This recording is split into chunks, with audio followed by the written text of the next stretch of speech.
MP3 file. And ideally, again, we want to store the entire chain of those agents for file operations. And again, space considerations are an issue here. What happens? So if you modify a file, then what was the actual nature of the change? Usually, you just know it's been modified at this time, but what was actually done to the file? Especially if executables were replaced, what's the contents? What's the actions of the new executable? So you could do that by storing hashes, if space is of concern, of each program that executes an operation on a file. And then later you could piece that back together to known versions of good files, or even known versions or known hashes of malicious files. Or you could store the entire nature of the change of the file within the metadata, sort of keep a delta list of changes that were performed on a file. And once again, space is an issue here, and it depends on how much space you're willing to devote to this, and you also need a policy of what you do when you run out of space for all these. So coming to the more interesting, at least to me, questions are, who is actually responsible for actions on a system?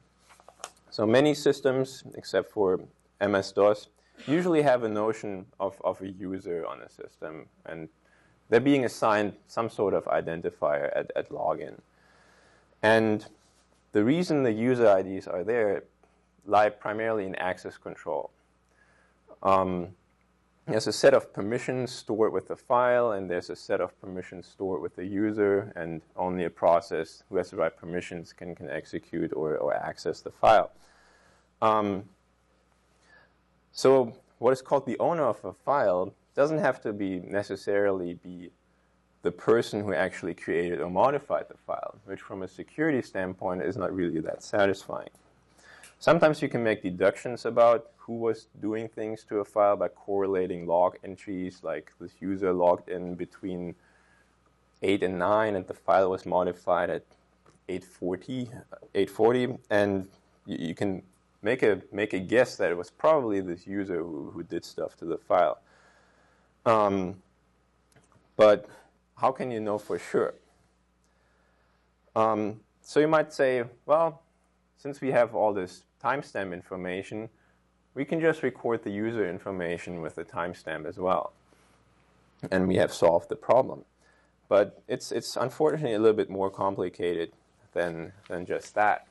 So for example, in this scenario, user A reads the contents of file 1, then uses inter-process communication to convey that content to user B, who creates file 2 from the contents there. And if you look at file 2 now and its metadata, then we only know about user B having anything to do with it, and its creation and its content.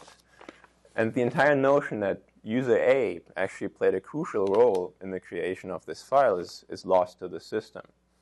So we can't really just stick the timestamp of the user ID of the process who did stuff in there, and then we're done. And I'm going to get back to this a little bit later. Yes? The user should be the process, right? Which is the controlling agent in the graph, and user A and user B. They are what? The user should be the program or the controlling agent in your term. Well, ideally you want both, right? You want to have the idea of the user as well. You don't simply just want the program that created it. Since I actually remember the IPC will be used for intercommunication between processes. Yes. Yes, if the circle we can see as the process used by user A, I don't know, or user A logged in, and then it's the user ID associated with that process at this point. Yes, ideally we want to record all this stuff I earlier mentioned, but right now I'm just focusing on the identity part. The last interesting piece of information is actually, where did things come from? And by this I mean both the origin of files as well as the location of where a user actually might be when controlling a process, meaning from where did he log in. So some systems keep incomplete information and really not satisfactory information about this. For example, on Unix systems, you have the utemp file, which is set when a user logs in, but it only stores a string of the network location of the user, and it's a fixed size, so it's frequently truncated, and it's stored in a file, which is subject to modification as well. Plus, there are some third-party extensions. TCP wrappers is an access control mechanism for network servers, which allow you to allow or deny network connections based on IP addresses and ports. Globally unique identifiers were introduced to be part of Word documents or Office documents, which contain a timestamp and the location information. So as these get passed along the system, you at least know from where they originated. And Dorothy Denning has a, I think it's a proposal still of utilizing GPS information for access control on a system. But none of these things are actually part of the system. They're third-party extensions. Plus, they're only being used at the perimeter of the system to perform access control decisions. Once you're inside, there's no notion of a location anymore except for whatever you have in that utemp file, which is associated with the process. So suppose we are able to just get the origin of files as they come into the system. So we have a compiler that was part of the operating system initial distribution from the CD-ROM. We downloaded some library from some website.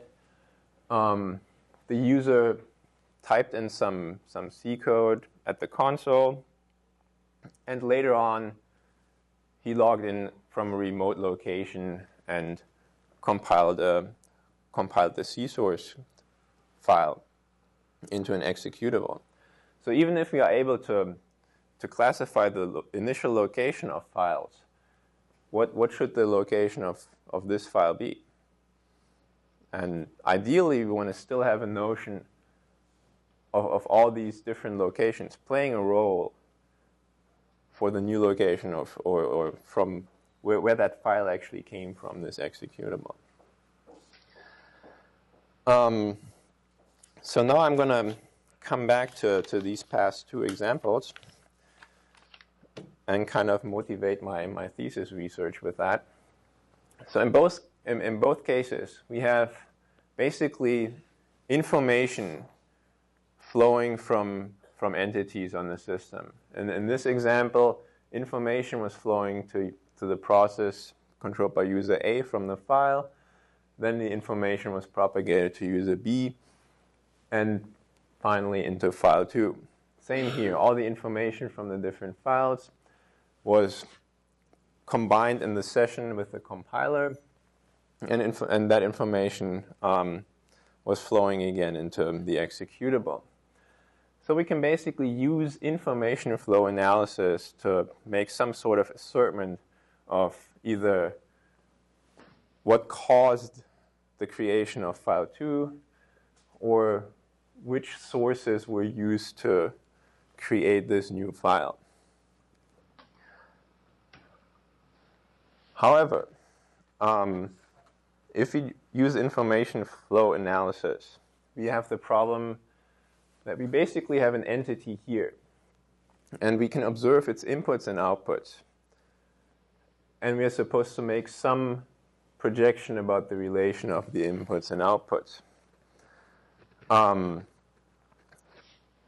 If we use